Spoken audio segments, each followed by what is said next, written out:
Good evening.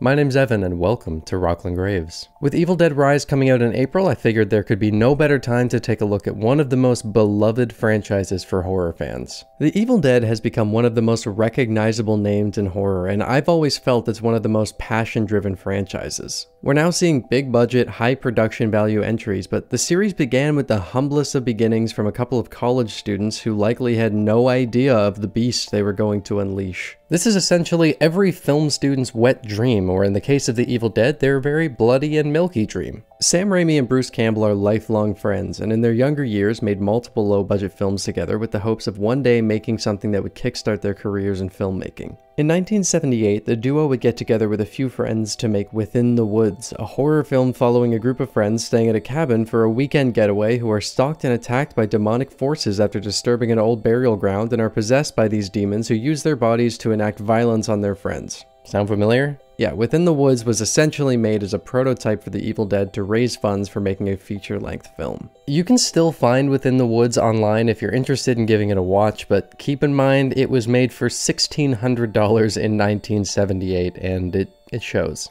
It's an interesting enough watch for fans of the Evil Dead, but just know going in that its limitations show a lot more than you might be used to seeing. The short did just enough to get producer Robert Tappert on board, along with Bruce Campbell agreeing to produce as well and star in the lead role. Within the Woods was screened as much as it possibly could have been, netting Raimi, Campbell, and Tappert $85,000, which didn't last through production and resulted in begging friends, family, and investors for money, and even putting up their own property as collateral. The film cost around $375,000 when it was all said and done. Each cast member was paid $100 a week, the crew $50 a week, and Campbell, Raimi, and Tappert set aside $35 a week for themselves. Although from what I could find, it doesn't seem like they ever actually used any of the money they put aside for themselves. I'm currently trying to get one of my own short films off the ground, and it sometimes feels impossible, but looking at projects like this, which were made in a time where indie filmmaking was so much farther out of reach than it is now, really sets things in perspective. The production of The Evil Dead was extremely difficult and exhausting, but it did spawn one of the most iconic horror franchises, so let's take a look at the final product. I will note before I start that the original aspect ratio for the movie was 1.33 to 1, but the clips I'm going to be using are 1.85 to 1, as that fits the layout of my videos a little better. That's how the movie was shown in theaters from what I understand, but you do lose some screen real estate with that aspect ratio. The latest 4K releases include that 1.33 to 1 aspect ratio, so I just figured it was worth mentioning. The film immediately does a great job at setting up this looming presence within the woods by opening on a POV shot of some unknown entity gliding across a foggy lake. This shot was accomplished by having Sam Raimi sit in a rubber raft while Bruce Campbell pushed him through the water and Sam just twirled the camera around like a kid playing with a toy airplane. There's a wrecked car shown just before we cut away, perhaps implying that whatever fate is set to meet our characters, they may not be the first ones to meet it. Speaking of the characters, a group of young 20-somethings are heading up into the mountains for a weekend getaway at an old cabin in the middle of nowhere. It's kind of crazy to think about how cliche that is now, but that came from The Evil Dead. The POV continues creeping through the woods and seemingly attempts to cause a head-on collision. Despite how it may seem, the demon actually did this because it doesn't want a bunch of drunk college students staying the weekend at its cabin. Should have specified a target demographic in your Airbnb listing. Well, since it looks like that last-minute forced detour was a bust, let's meet the characters. There's Scott, the type of guy who should seriously consider getting "It Was Just a Joke" tattooed on his forehead to prevent wasted breath. His girlfriend is Shelly, who's either a really good friend or reads at the same level as a hungover worm. Try this. Okay, it's a 7. I don't believe it! Ash is not the smooth, badass demon killer he would later become. In this first movie, he's a somewhat shy, awkward guy, but he does still kick some ass. His girlfriend Linda is Ash's girlfriend. And then there's Cheryl, Ash's sister, who seems like a wonderful lady who's probably going to have the best weekend out of anyone here. My only concern is that we're a few minutes in and I don't really have any indication that this is a horror— Oh yeah, okay, no, there it is. Yeah, I think this is where we get off. Yeah, I think this is where we get off. Arriving at the cabin, the crew are naturally thrown off. This is what the Airbnb listing looked like. You can do a lot with how you frame your shots. If you've been needing an escape, you'll find our serene mountainside cabin will provide you with the solace you've so needed.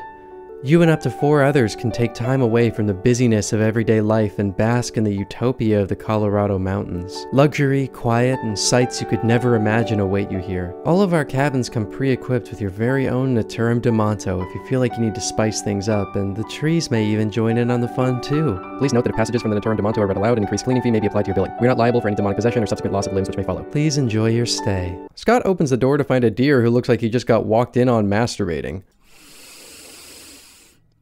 Can we keep this between us? While the others are unpacking, Scott takes a look around this shed. Nothing to see here, this seems fine. The day turns to night with no signs of anything amiss. However, this changes when Cheryl is sat by the window working on a sketch. Something takes control of her, something whose evil is so deeply unfathomable and sinister that a mere glance at its true form would surely cause any sane man to lose that stature. Using its influence, it guides Cheryl's hand across the page, etching its dark intentions onto paper through this innocent hand, not befitting of this evil by any stretch of the imagination, and through this control, this wretched thing begins drawing... SpongeBob? Well, looks like the secret ingredient was idea theft. I think someone owes the Kandarian demon some hefty royalty payments and a sincere apology. Party down!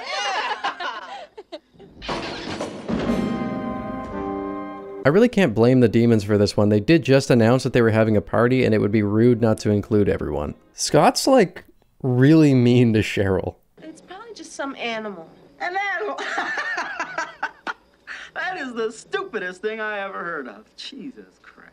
Jesus Christ, dude. He goes down into the basement to search around and is soon followed by Ash. Apparently Wes Craven movies are so good, even ancient demons can't resist them. It's here where we get our first look at the Naturum de Monto, a book bound in human flesh and inked in human blood. Look at this. Look at this. Look at this.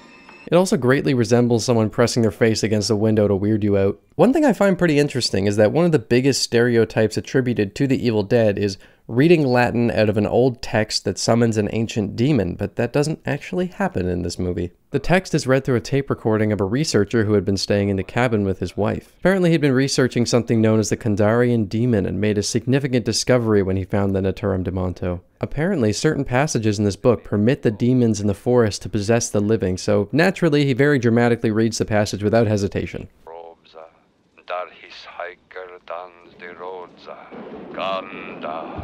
This pisses off the forest demons because now they're forced to leave the underground rave they were attending and go to work. Shift work's a bitch, they never give enough notice. As you may expect, things ramp up quite a bit from here. The Evil Dead starts out relatively slow paced, but once Cheryl sees something out her window and goes to check what it is, things get absolutely fucking crazy. Horror has a reputation for having dumb characters, but if Cheryl walking right into the dark demon forest is what it takes for this shot to exist, then I'm willing to accept that. One thing that I really appreciate about this movie is the surreal feeling the cabin and the surrounding woods take on after nightfall. It's like we've walked into some alternate reality where time stands still and the forest comes alive. Cheryl's little adventure through the woods is interrupted by the forest literally attacking her, and I don't really think I can show what goes down here, but these demons have interesting possession methods. Anyway, she's rightfully freaked out and Ash agrees to take her into town, but that plan gets kiboshed when they find the bridge completely destroyed. Accepting defeat, they return to the cabin to wait out the night and find another way back home.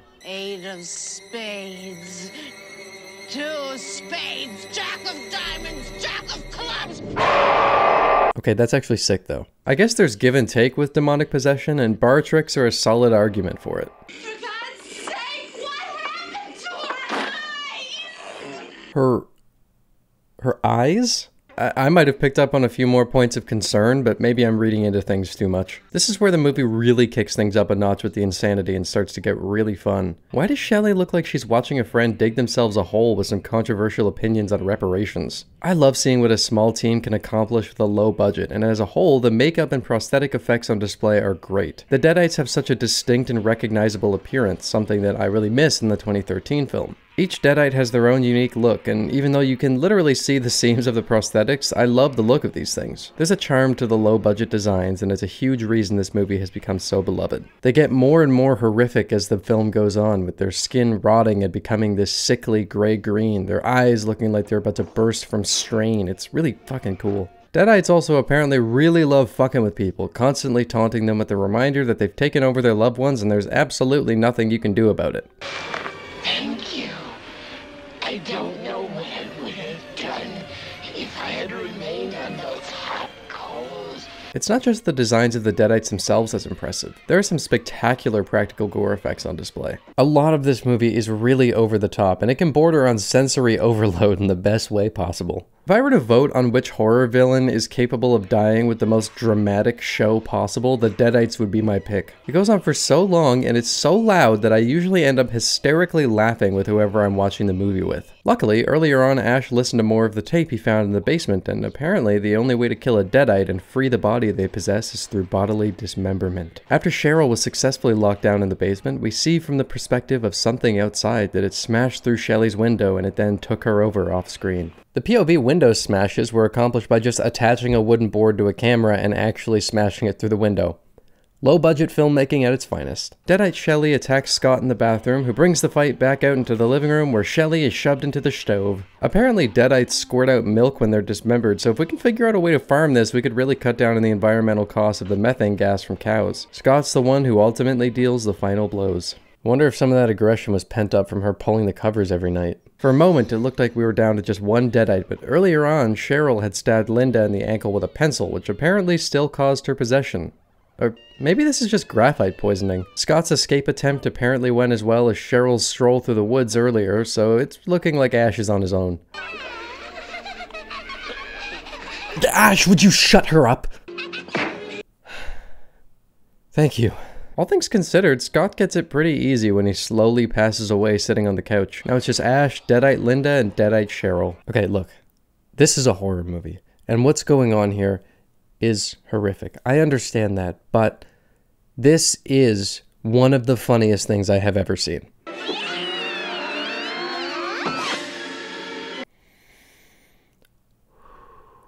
Okay. We're into the ending now, so if you don't want that spoiled, now's your warning. Things get even more surreal from here.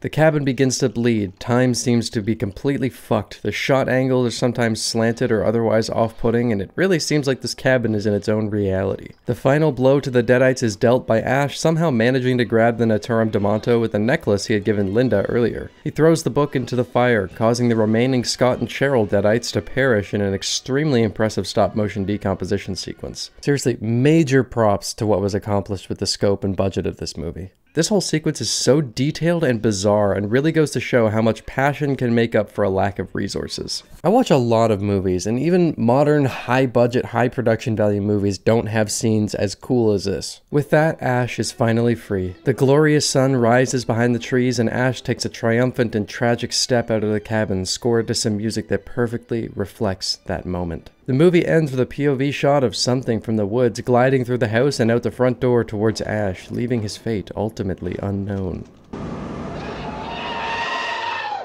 The Evil Dead is such a great example of what can be accomplished with low-budget filmmaking when there's enough passion behind it. It's all about problem solving and having a genuine love for the craft. It spawned one of the most well-known horror franchises ever, and it continues to be successful over 40 years later. I will be honest that the first movie can get a little repetitive and suffers from some pacing issues, especially towards the end. It can sometimes feel like a short film stretched out into a feature film length, but I still enjoy it regardless of that. Evil Dead 2 is considered by many to be one of the greatest horror sequels ever made, and I'll be taking a look at that very soon.